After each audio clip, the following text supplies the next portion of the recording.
The video of a white police officer forcibly pushing a black teenage girl to the ground that's gone viral has sparked national outrage. Many see it as the latest example of excessive force by police. Now the white teenager who recorded the incident shares his story. In the news tonight on the future of the officer under investigation in this town divided. It happened in an instant. An end of the school year pool party erupts into screaming and shoving. The latest fuel in America's lingering fire over race and justice. 15-year-old Jajeria Becton, wearing the orange bikini there, thrown to the ground by a white officer. Seconds later, the situation escalates as Officer Eric Casebolt pulls out his service weapon, pointing it at two other unarmed teens who quickly run away.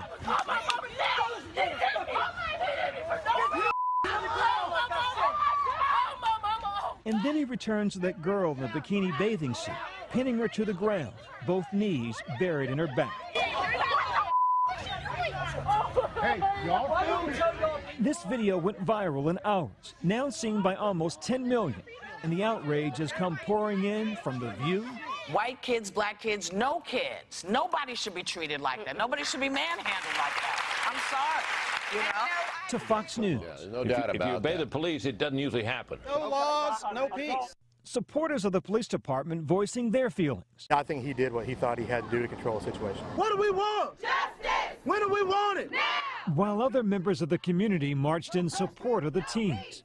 And at one point, both sides coming face to face over the issue. There's nothing worse than a coward with a gun in the bag. Now tonight, Officer Casebolt, a 10-year veteran of the McKinney, Texas Police Department near Dallas, has resigned. Our practice do not support his actions.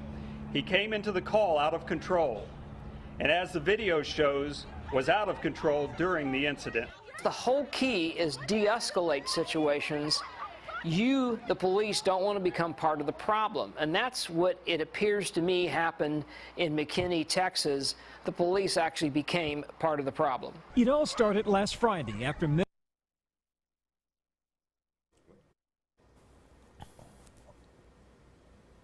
Now, those of us with children, welcome to the Gilchrist experience. I displayed that to see we adults with children. You imagine your little girl having two knees on the back of her, on her back by a police officer. This guy was crazy, to say the least. Well, we have today our co-host Graham Weatherspoon, who spent 20 years in the police force in a crazy town like New York. And what do you think of that, Graham? I know this upsets you. Well, I know that, was that about 2 years ago that incident took place? No, more like 5, 6. That long ago. Well, McKinney, Texas, I've been in McKinney. Oh, wow. And Texas is another world in and of itself, but Well, you see that today.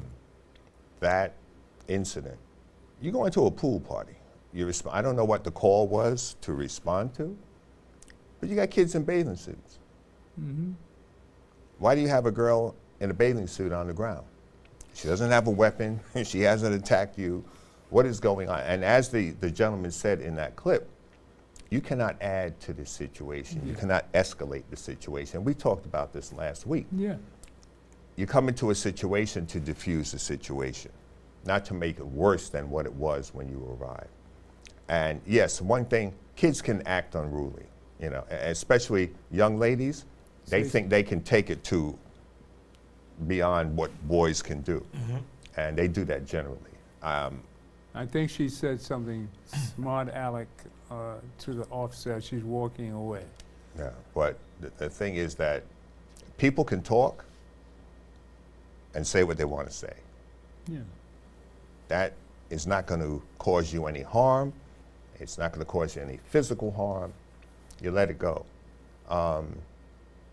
Teenagers, and then a lot of teenagers fail to realize, you have to listen too. You can't just run amok because everybody's running amok. And I tell kids, you cannot run with the herd. You have to step out of the herd because the herd doesn't know where it's going. When the herd is running, the only person that knows where they're headed is the person in front. And you invariably will not know where you're going to be until you arrive there. But the officer was definitely out of control. I don't know what the initial call was, but he should have been able to diffuse if it was a fight or whatever. I don't know, because they said it was an end of year senior pool party. So I have no idea what could have prompted it to escalate to such a point. I'm going to make this inference. As I was watching the video, it was very clear that the police officer escalated the situation and was uncomfortable around children. And the only difference between those children and maybe the children he's around was that those children are black. And it always amazes me, as we talked about last week, when people who you call to protect and serve wind up being not the bully in the situation. Yeah. And I can only imagine if that was my daughter on the floor. And you, And I don't care if they're in a blue jeans or a blue uniform. If they have their knee on my child, I'm gonna go to jail that day. I'm gonna, like me too. Me too. I don't, as much as I care for law, and I do, I cannot allow somebody, because the law that God gave all of us to protect our children, there's no greater law than that, to protect those who He put under your care. So now 911 is calling, you find out that 2 knees, yet the girl was tossed over and over. The only thing that I could think of that would allow that to happen was that the police officer knew nothing was going to happen to him. He drew out a gun. He drew his weapon on too. 2 young men as they ran for their lives, and then sicked his colleagues on them. And then she's on the floor and he's dragging her. And I'm like, what in your mind allows you to think that it's okay to drag a child, a person? I've seen police officers interact with white civilians. They don't do this. I've seen white civilians spit on police, and police are trying to calm them down. I have seen and witnessed white boys drunk running amok on the street, and nothing happened to them. I've been a part of situations where I'm just walking alone at nighttime with my hoodie, and I'm getting pulled over with sirens, and they're asking me for my license in my own neighborhood. So there's a double standard in policing, right? And it gets very frustrating, because we're like, it's not that we're saying we hate policing, we hate the double standard that continues to happen. 5 years ago, right? This is 5 years ago. Think about how many cases happened before that. How many cases have happened since?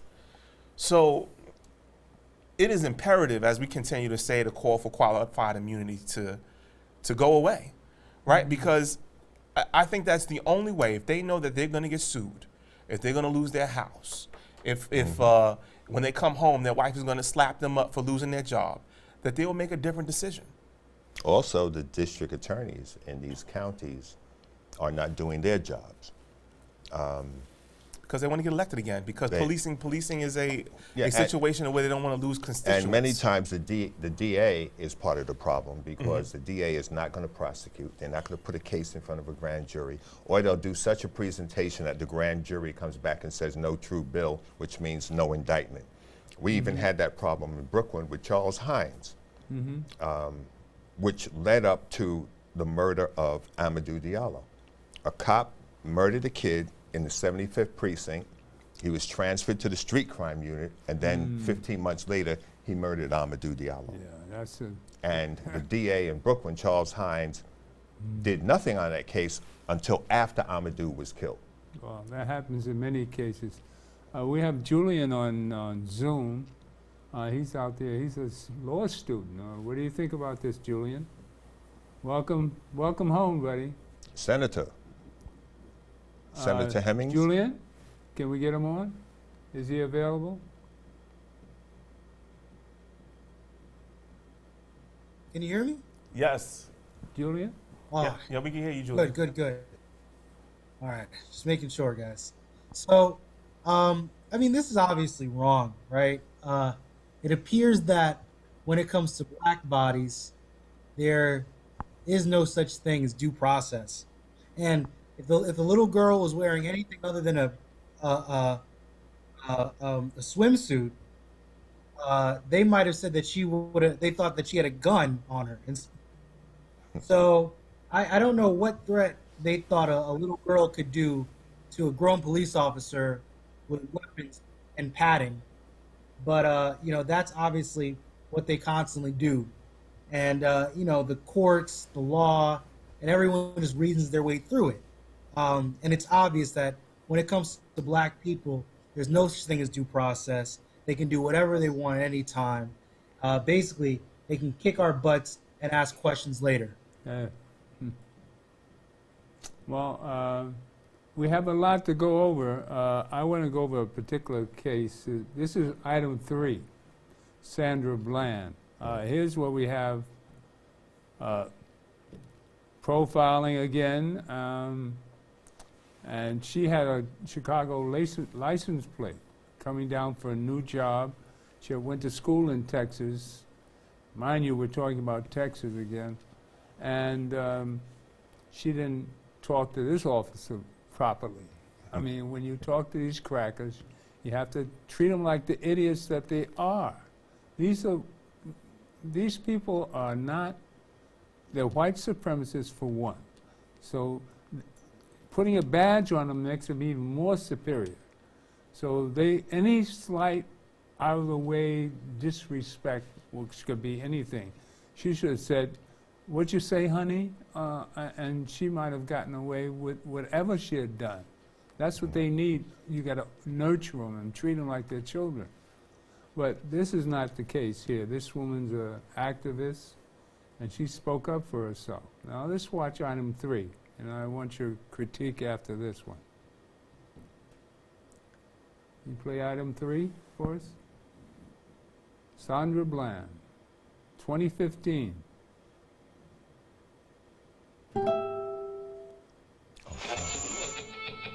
Tawana Brawley is a 16-year-old girl whose story is the talk of New York these days. The New York State teenager who claims that she was abducted and raped by 6 white men.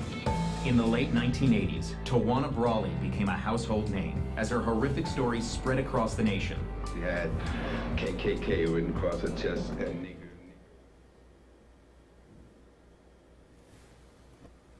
I've got my numbers mixed up, or you have.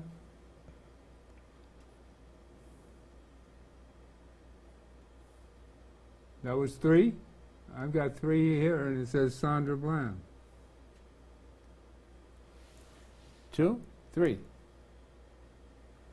Run Sandra, whatever says Sandra Bland here. It says 3.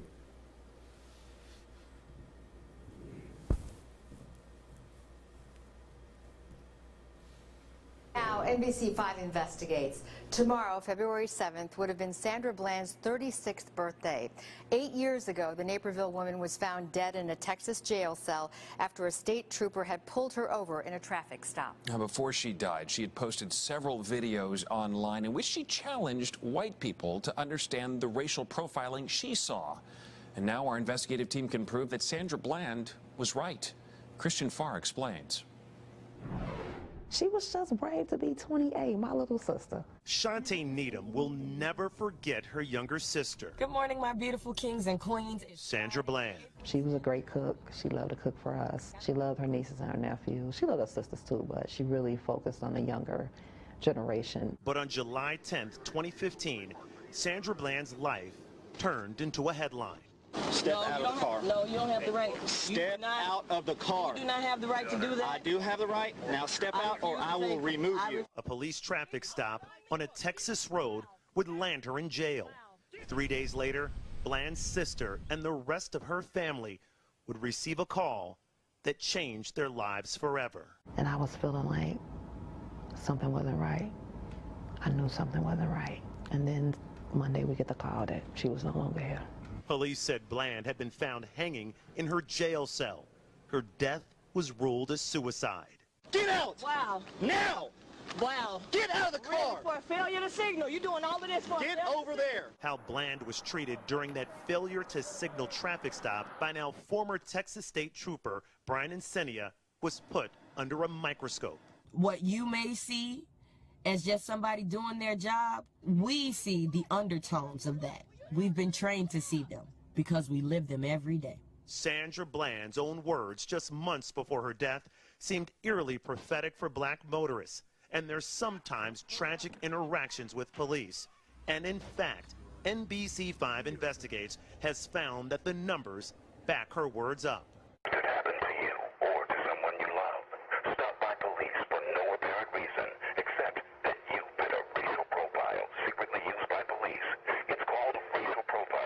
More than 20 years ago, then State Senator Barack Obama led the passage of the Illinois traffic stop study, which requires all police departments in the state to track the race of every person they pull over and ticket each year. That you're twice as likely to be stopped if you're black than if you're a white motorist. The ACLU's Ed Yonka says that troubling statistical conclusion is happening right here in the city of Chicago, where more than 500,000 traffic stops take place each year.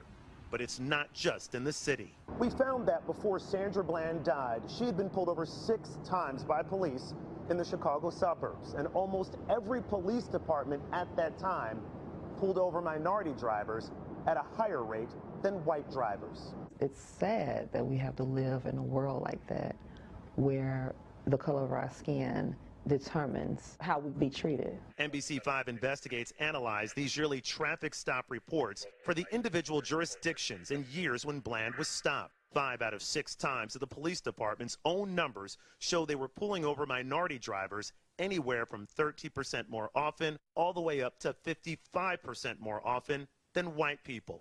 A fact that Bland feared white people could easily ignore, even if the numbers proved her right. So for you who can say, oh, the law doesn't see color, it doesn't see color because you ain't got no color in your skin. So we've all witnessed this. I remember when it happened to me, it was a daytime. I was driving. I was a sales rep for a big corporation. And I'm in a car out in New Jersey. And a guy pulled me over because I had a new license plate number. I didn't quite get my license yet. And I had a suit on. This is the 70s, so we blacks drive around in suits. You? And he pulled me over, and I wondered what was wrong, and I turned over and said, and he put his hand on this holster. And I said, what the hell is this? I couldn't believe he put his hand on this holster, and he smiled, and I said, oh, I got real serious after that because I thought it was funny that he pulled me over, but it was amusing. But the threats of today, I mean, well, we all know. You can speak more on it than I can. So I'm sure all of us have had many encounters with police officers. I remember growing up and having many friends in high school. I went to I grew up in a community that was predominantly white, 8% black, 20% Latino, and I remember one day walking outside and this guy jumps up on me, regular guy. And I said, excuse me, and I turned, and it was my friend Peter from high school. He's a cop. And I said, Peter, what are you doing up on me? He goes, oh, I'm sorry, somebody tried to break in my house yesterday. And I said, so, Peter, why'd you jump on me? And he didn't recognize you? He didn't. So now he's looking at me, and I said, Peter, it's so crazy. I said, I heard you became a cop. Congratulations. And I said to him, often I get stopped at nighttime. I don't know what this is about. And he goes, Ron, I'm so sorry. You're the nicest person I've ever met. We grew up together, right? He knows. But that moment was like, is this what they're teaching you at the force? Right? Because of my silhouette, you're going to jump on me? Like, it was crazy. I was just minding my business, walking down, and there's just so many cases, just watching this Sandra Bland thing. What was his reason for stopping you? Well, again, I said according to him, somebody was trying to break into his home, or he saw somebody stalking his house or something of that matter. I was just walking by the neighborhood. I wasn't stopping to look at anyone's house, but, he definitely jumped up on me. To the point where I turned around, and when we finally confronted each other, I said, oh, hey, Peter. And go ahead, you want to tell? My former attorney, who had an office on East 42nd Street in the Daily News building there, he had a staff of 29 attorneys. He's a former ADA. He's sitting in traffic in Manhattan, and 2 white cops are looking at him sitting in his brand new Lexus. Okay. So they come over, license and registration. He said, what? License and registration. He gives it to them. Next question. Where'd you get this car? At a dealership. Oh, you smart ass. He said, I'm very smart. Yeah. The cop gave him a summons for going through a red light, sitting in traffic. So he went to court, and I ran into him the day he was going to court, so I went to court with him. He said, I'm about to do one of your boys. It was thrown out, and he immediately called Internal Affairs. Because in signing that summons, which is a legal document to the court, the cop perjured himself. Okay. A summons, you can be charged with perjury for lying in the issuance of the summons. Yeah. I spoke with Star Jones many years ago when she was a young assistant DA, and she worked in Brooklyn. And she was telling me how she got stopped by a cop and how he berated her, cursed at her, and did everything. And she said she was still angry when she got to work. But what made it worse is that a cop came in to draw up a case in the pre-arraignment.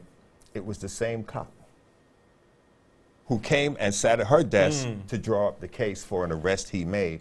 And he did not even recognize Star Jones as a woman he had berated. And she said to me, Weatherspoon, the guy didn't even remember me. Chief Scott from NYPD was in Queens and Jackson Heights in the 108 precinct. No, yeah, the 108. And a cop is pulling him over and calling him homeboy and this and that and blah, blah, blah. And he's, yeah. You know, blah, blah, blah. He lets Scott go. Scott drives to One Police Plaza, puts on his uniform, and drives back to Queens and has them summons this officer back to the command. He comes in, he sees the chief of patrol. Sir. Scott just nods.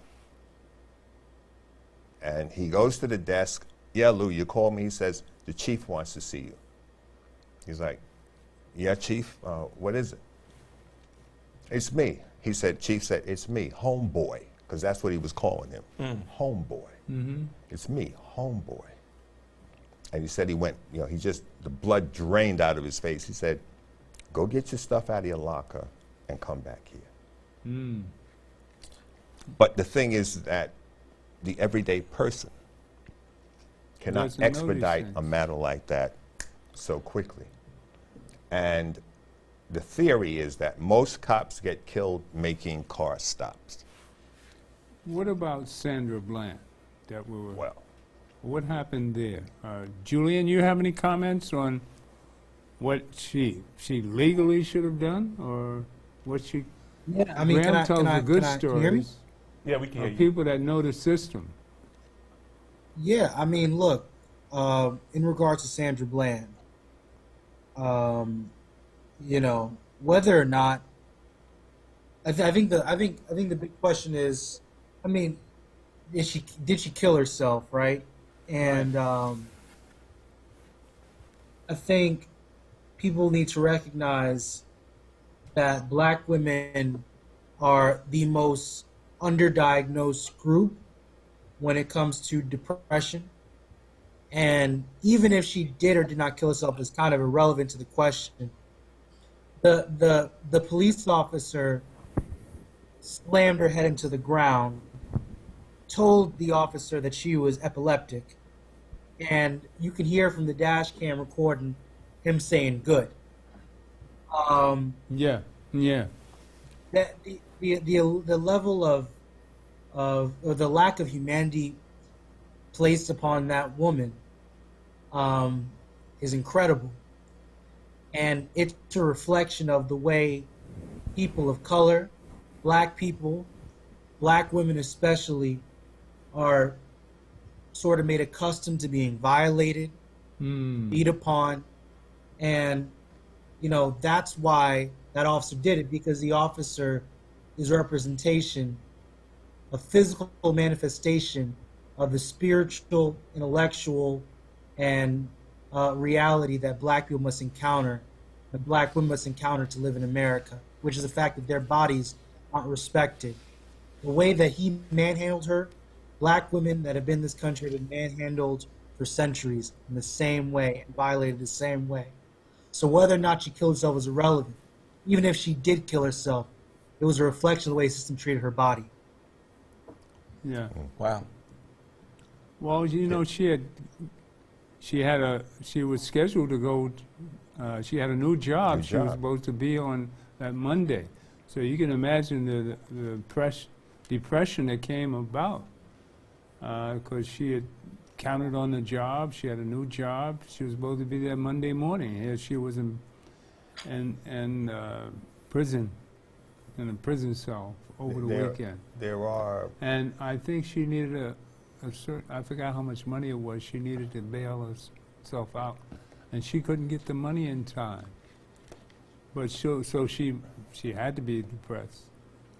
The question is how whether you or not handle she police killed herself. when you're approached, especially in a situation like that. She had Chicago license plates on, so that's why the cop pulled her over and harassing her. Now, if you see the car stop, you can see how she sat there patiently waiting for him to come back, and it says on that it took 4 minutes for him to come back and say something else smart to her. And he says, well, what's wrong? You seem aggravated. So she said, of course I'm aggravated. You pulled me over for a turn light. She didn't have a right signal to change lanes. If I had shown the other one, you would have seen how she was driving, and she went from one lane to another, and he pulled her over because she didn't signal going to the next lane. All right? And that's what the whole fight was about. So she sat there patiently waiting on him.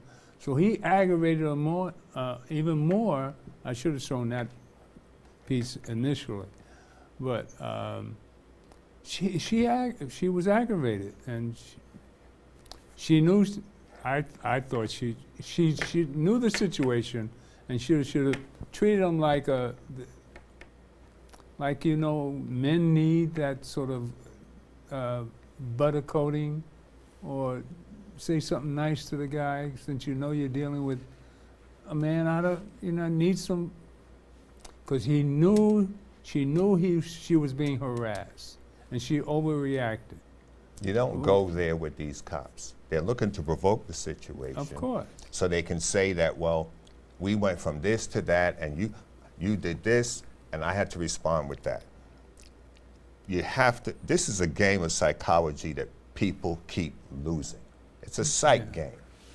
And when you get pulled over, you're not proving how black you are, you're not proving how manly you are, how feminine you are, you're not proving anything. What you need to prove is that you survived the incident. That's it. You cannot adjudicate anything roadside because you're going to get jacked. The thing is, here's my license officer, here's my registration, I failed to signal, oh, you know, I'm sorry. I mean, you know, and then the thing is, if you have an issue, you take that issue to an attorney later. Yeah. There is no court roadside. Yeah. And you don't need to be the reason for a demonstration and a march. What you need to do is think better than the cop out there. That's it. Cops have to think that they're in control. That's you need to be in control of you. You don't let people who are acting stupid take you to that level. Yeah. You stay in your frame of mind, in your state of consciousness, and let them go crazy. And even the issue with her death. In the video, looking at, that looked like a 40-foot container, you know, a tractor trailer container. I don't know what the door to that cell looked like, but I know of a case where a prisoner hanged himself in Brooklyn, in Transit Police District 30. I was in the command working on a case, and we heard all the commotion. And we come out, and the man is hanging from the electrical conduit in the cell. my partner and I, now we don't work in that command. We're there working on an investigation. Everybody runs to the cell. I went to the desk to get the key. You can't get in the cell without the key. The lieutenant was over. I said, Lou, maybe you want to have the key. We get in there, no pulse. Joe and I cut the guy down, and I looked at the cop who was sitting in front of the cell, not 10 feet from the guy. He was sitting, they had a desk there in front of the cell so he could watch his prisoner. He's doing his paperwork, and he's not looking up.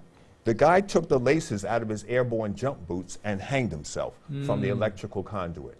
Now, I turned to the lieutenant. I said, this is your fault, because you're supposed to make sure that anything that could possibly be used by him to harm himself, he doesn't have. His belt, Well, the laces. didn't these police claim they were watching her? This is my point. So I was a witness did to a she man commit suicide? that hanged himself, and the lieutenant screwed up because by the book, he's responsible for that. We know she didn't. She wasn't that frustrated to hang herself. And what was used? You think that she might have mouthed off and I don't and they know. I don't know what instrument was used for her to hang herself. They didn't come out with all of that information. All right? They didn't say. It's just like the that guy up on Park Avenue that was running around with Trump and the girls down in the islands there. Epstein. They say he hanged himself. Oh well, we know. And we know he didn't hang himself. Yeah, right. All right. Right. But well, we know have Sandra no Bland didn't hang herself. We have no definitive information on what was used, what is in the cell that she could have latched on to hang herself. It's supposed to have been a garbage bag. What do you think, Julian? Yeah. What do you think? I think, man, this is a great question. I mean, it was, as you said, Mr. Gilchrist, it was a garbage bag that they said that she took her own life with. But it's a big question here, right? It's You a big think she committed suicide? Congress, garbage bag. Do you think she committed suicide?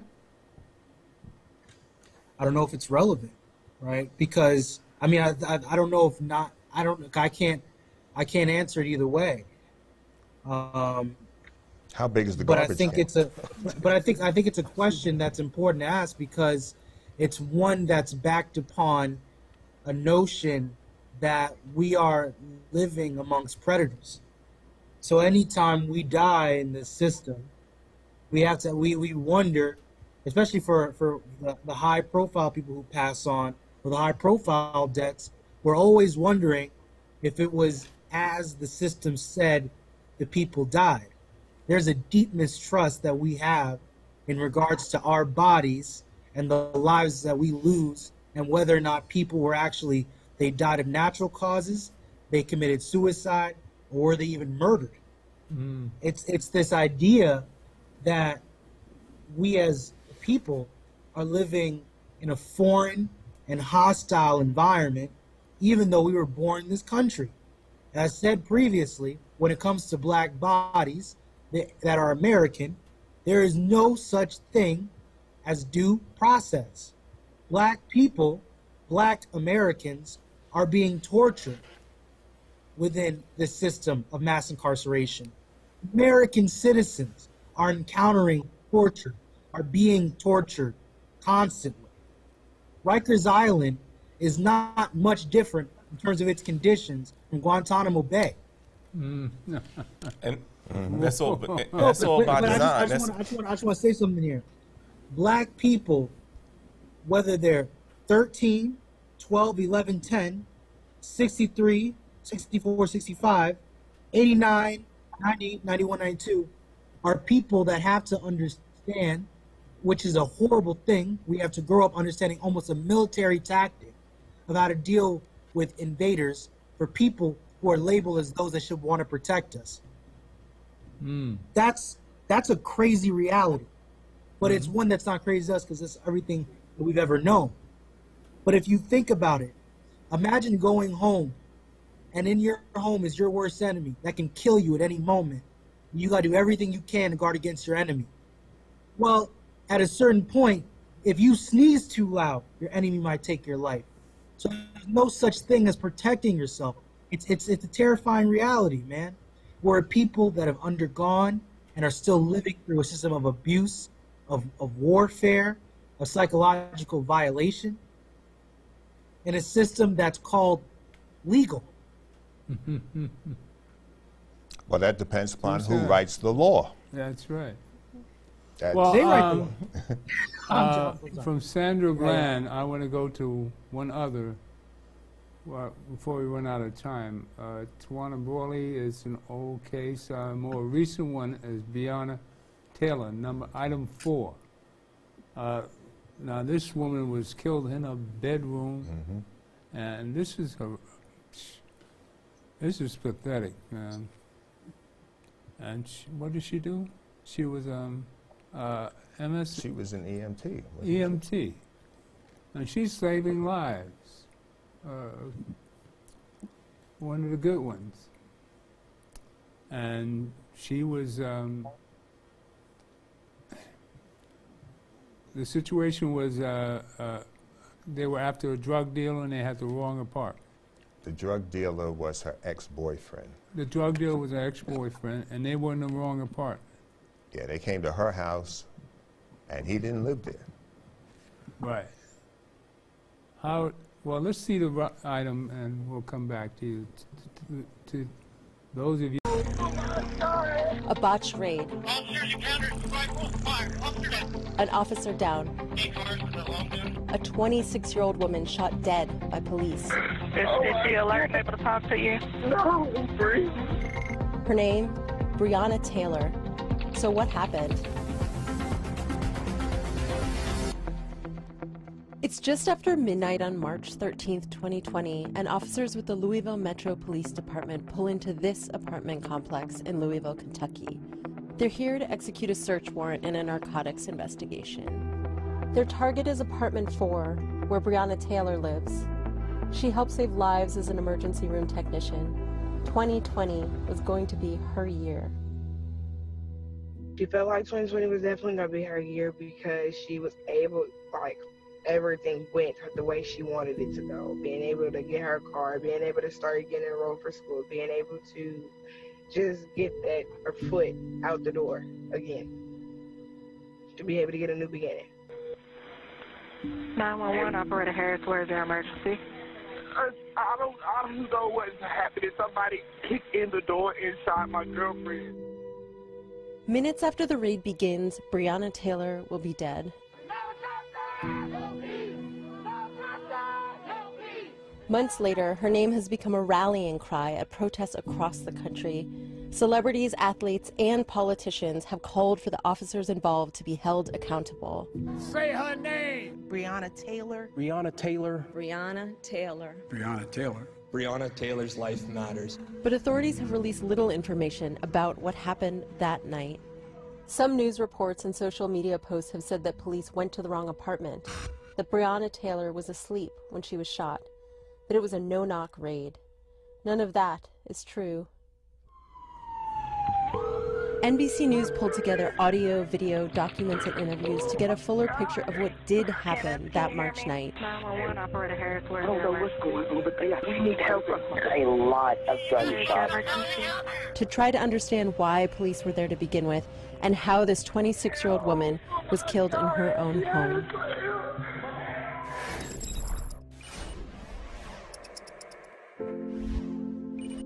It's an ordinary night for Breonna Taylor and her boyfriend Kenneth Walker. The couple, who've been close for years, go to dinner at Texas Roadhouse. She's literally my best friend. There's nothing we didn't talk about, and I talk to her every single day. Meanwhile, Breonna Taylor's sister and roommate, Janiyah Palmer, is 2,000 miles away, visiting a friend in California. Despite being 6 years apart, the sisters are nearly inseparable. We basically did everything together. We would go grocery shopping, go hang out with her friends together. Anytime she left the house, I pretty much went with her. I was her shadow. By about 10 p.m., Breonna Taylor and Kenneth Walker are back at her apartment on Springfield Drive. They settle in to watch a movie in her bedroom. Across town, officers prepare for the raid. This whiteboard shows Sergeant Jonathan Mattingly, Officer Miles Cosgrove, and Officer Brett Hankison are on the team going to execute the search warrant for Breonna Taylor's apartment. All 3 officers would end up firing their weapons that night. This warrant and internal documents indicate police had evidence that the target of their investigation, a man Breonna Taylor had dated, received mail at her house and had listed her address as his own. This is Sergeant Amanda Seeley of the Louisville Metro Police Department's Public Integrity Unit. Today's date is Wednesday, March 25th, 2020. This will be a recorded statement from Sergeant John Mattingly. She possibly held dope for him, received the packages, and held his money. Police did obtain a no-knock warrant for Taylor's apartment, which has been widely reported. But Sergeant Mattingly says police concluded it was a soft target, so they would instead knock and announce themselves. At least 7 officers showed up that night with a battering ram. It's 12:35 a.m. and Breonna Taylor has just dozed off. Kenneth Walker is barely awake beside her. We're home. Into bed. It's 12 at night. Our day's over. Officers arrive at the apartment complex. Mattingly says he's in plain clothes with a vest that reads police. They line up. Mattingly is to the left of Taylor's front door, with Officer Cosgrove and another officer behind him. Officer Hankison and the other officers are on the right. I knocked on the door, banged on it. We didn't announce the first couple because our intent was not to hit the door. Our intent was to get...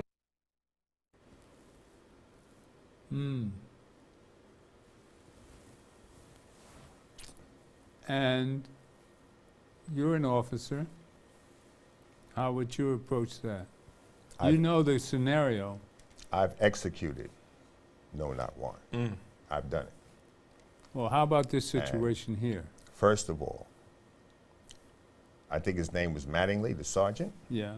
Is stating that she's held his money, held his drugs for him, et cetera, et cetera, et cetera. When you're executing a warrant, you have to go before a judge with your information to swear that the information that you're stating is correct and current. Before you're going to go into a premises, you need to know for sure who lives there and who doesn't live there anymore. Because that guy wasn't living with her for some time. How should it have been done then? We contact the owner of the apartment. Right. If it's city housing, we have more than enough information that we can gather from city housing. Your source of information is another thing. When you're working with an informant, your CI has to be 100% right, and you double check everything that your informant gives you. When I executed my warrant up in the Bronx at it was 955 Sheridan Avenue. Stick to this story here. Yeah, but you have to have up-to-date information on that individual. They said it was a soft target, which means they could get in easily, so they just hit the door and went in. The guy that they were looking for didn't even live there. But they knocked on the door, and the guy shot. He said, no, he didn't knock. They didn't. They used a battering ram and went in. The door. Okay. It's a soft target, means it's easy to get in. They're not going to have it's not a metal frame door with all sorts of stuff on it.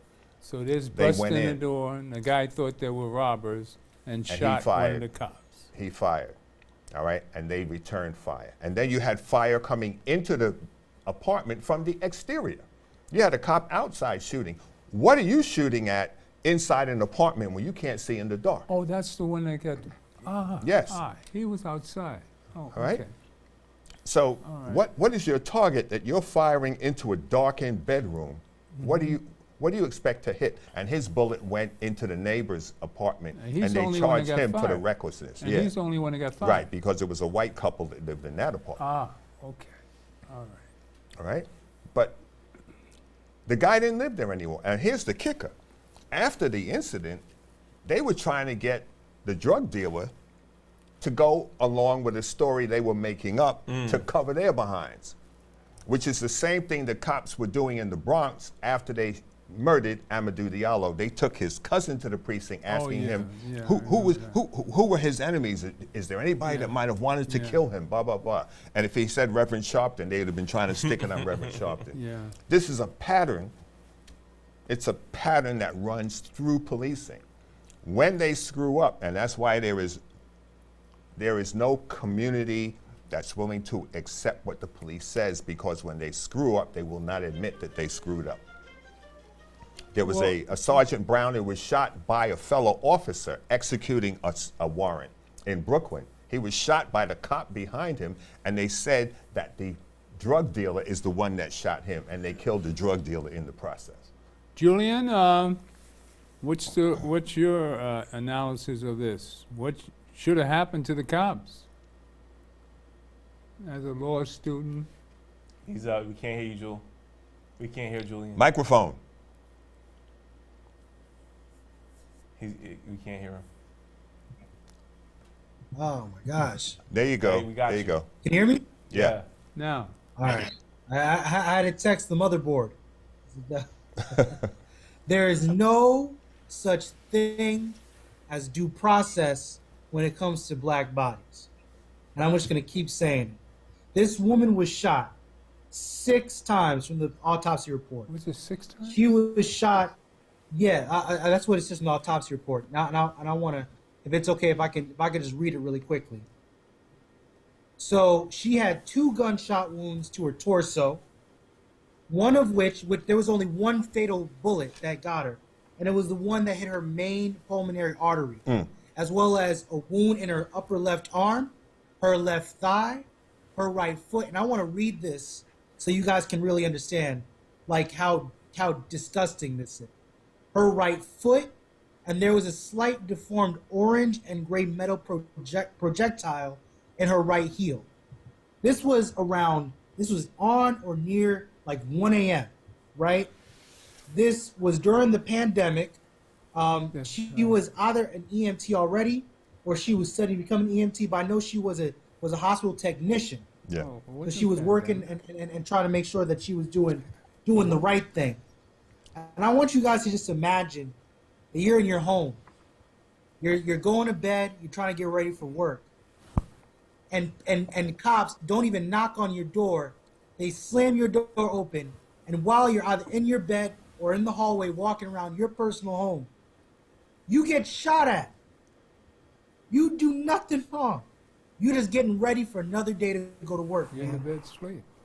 And by you imagining this, I want you to imagine it going to an actual court of law. And it being so clear that this was wrong. And then every single officer who shot you getting off. Mm-hmm. That's the reality situation here. That's nuts. But when it comes to us, there's no such thing as due process. And we're American citizens. And that's the law. Isn't that a dark reality? And you're a law student making this statement. Mm-hmm. You know, when I did my execution of my warrant, we didn't break in. I knocked on the door and called the guy. I said, Kenny, come open the door. I said, you have 10 seconds. And he came and opened the door. Part of the problem is we don't value our women in the way that we value the male gender. There's something that goes on. I mean, even in the church, right? If you're a male preacher, is different than being a female preacher. That's being a female preacher is something new. Even during the civil rights age, you had Martin Luther King, and all of them were very sexist, right? And there's something to be said. During the pandemic, there were 3 names that were really big: Ahmaud Arbery, who their parents got justice; George Floyd, but Breonna Taylor her family has not seen justice for that case. And unfortunately, a lot of these cases around women, no matter how big the case is, usually get swept under the rug. And this wasn't. We protested and did everything. Yeah, but I'm not saying we're not protesting, but I'm saying there's just a different result when it comes to women going through what they went through. Why so? I believe, I mean, this is my inference. When we came to this country, we came to this country as a commodity. It's more of an attention because the female is the human god. They produce life. That's how you feel. That's not what they're talking about. That is not the way this country feels. So we came here as a commodity. I'm talking about we. When we came here as a commodity, Well, we still think about when Stacey Abrams ran. How many black men stood up against that? We are not for female power. We'd rather see a white man than a black woman, for sure. But anyhow, that's a whole nother situation. We came here as a commodity to this country. When we came here as a commodity, a price was put on us. The price for a male enslaved person was different for that from a female. Because they could work. Huh? They could work harder. For whatever the case was, right? And as Julian says all the time, that there is no black bodies has always been a commodity, and we built the economy of this country. Economy, the word itself, is built on those that lack so that those can have. And so the economy is based on the fact that they brought us over here, we built this country, and then once we started shouting for freedom, what they did was change the law around, and slave catchers now became police. Right. So a lot of the stuff we're experiencing is not new, it's from the foundations of this country. Until we change the Constitution itself, this is my belief, this is my inference, we won't see the change that needs to happen. Why is it that Sandra Bland, people are not outraged around Sandra Bland being dragged the way she was, or that young girl? The swimming party. The swimming at the party. Or even to why isn't it? And to me, it's because they still see us as a commodity, and women, unfortunately, they view as less valuable. Riker, Judge Riker. Right, we talked about Rikers Island before. When the slave catchers were here in New York, they would come up with a poster looking for Toby, broad-nosed, thick lips. Any person. There was a time when at night they were snatching black men off the wharf in Lower Manhattan at night. So black men didn't go out at night. Then they were doing it in the daytime, stop and frisk. They were taking black men, and they had to go before the magistrate. His name was Judge Riker. Rikers Island? Bingo. If Judge Riker deemed that you were broad-nosed, thick-lipped Toby, you went with the slave catchers. 12 years a slave, you went with the slave catchers. And Judge Riker got some money. Understand Riker and Rikers Island and Judge Riker and where we are today. Update us, and what do we do today? I said this last week. Oh, go ahead, Julian. What do we do today? Go to law school? No. Go, Officer Graham. Officer Graham, you got this. No, I was just going to say, locally, our black men and women need to enter the police department. And understand when you go, it's not about taking the test and going down for the interview, because they're gonna X you out in the process. So you have to get a thorough physical exam before you go, because they're going to tell you got scoliosis, you have a heart murmur if you're a male. They tried that stuff with me. So they're going to try and get you on the physical. How many cops do you know like yourself? You said you were headed for the ministry, and God told you to become a cop. Yeah, I was already Right? in ministry. How many cops did you know are as fair-minded as you are, or religious as you are? You're a rare bird. Well, this is the problem. You're a treat to us as civilians. We don't need get to good stop cops complaining, like you. and we need to get in there. Wow. Our young people need to get into the department. All of these, if you're not at the table setting policy, Julian is in law school. That is where policy is made. Police department. It's not about complaining. Our young kids have to apply themselves to learning and mastering something and making the change in any field that you go into. But we must have black people that are going to enter law enforcement, not because we need black people, but because we need good people doing that job. All right. I don't care if they're white. There were white cops that I work with, and there were black cops I wouldn't work with. Right. Okay. Because of the quality of the individual. And there was a white guy who left the DA's office in Manhattan, went to NYPD. I said, it's going to be a culture shock. He called me in the 7-3 in Browns. He said, Spoon, I can't do this. I'm quitting. I said, Joe, please don't. He lived in Canarsie. It's a 10-minute ride from his house to Brownsville. I said, Joe, I need my people to see one decent white man in uniform. And Joe stayed. You got a minute. Joe State. Preacher. Oh, okay, so you're so funny. You know, all these cases and scenarios, I just think back to the fact that we need to just get together and not only join the police department, but how do we affect change in the police department? And it's not just in the police department, sorry to say, it's also in education. Everywhere. It's not just in education, it's in healthcare. So how do we turn around the system? And that's why I get so happy whenever we see Julian. We need folk that are gonna get into policy. Mm-hmm. And we need to continue to show up at the polls. We need to continue to educate ourselves about the system. And we need to fight for what's right. I don't see them changing the system because it benefits them. Currently, we're living in the United States of apartheid. Right. And we continue to be a commodity, right?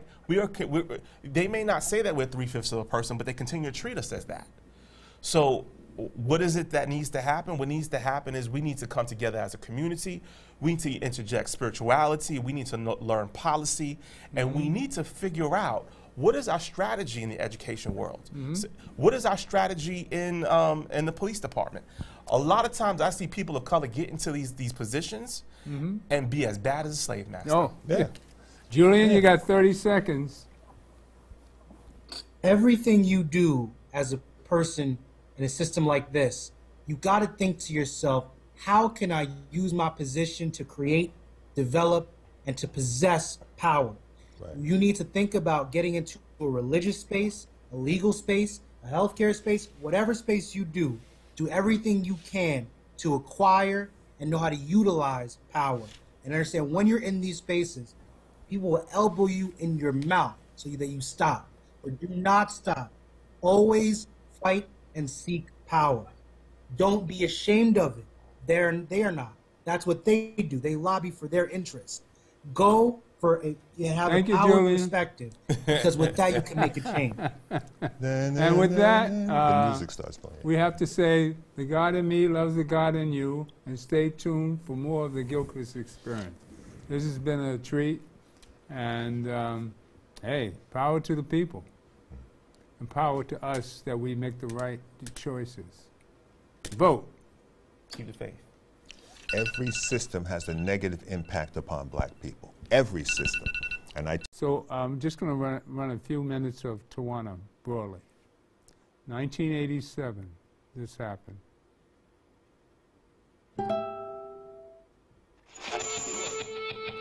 Tawana Brawley is a 16-year-old girl whose story is the talk of New York these days. The New York State teenager who claims that she was abducted and raped by 6 white men.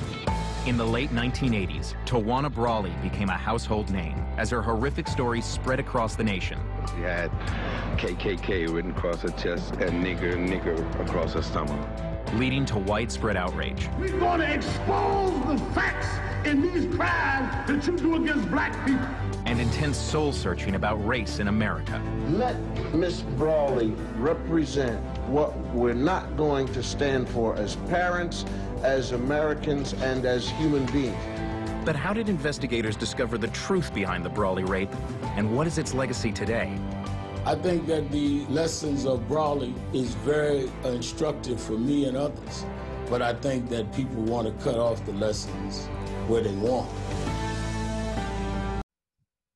Can't remember.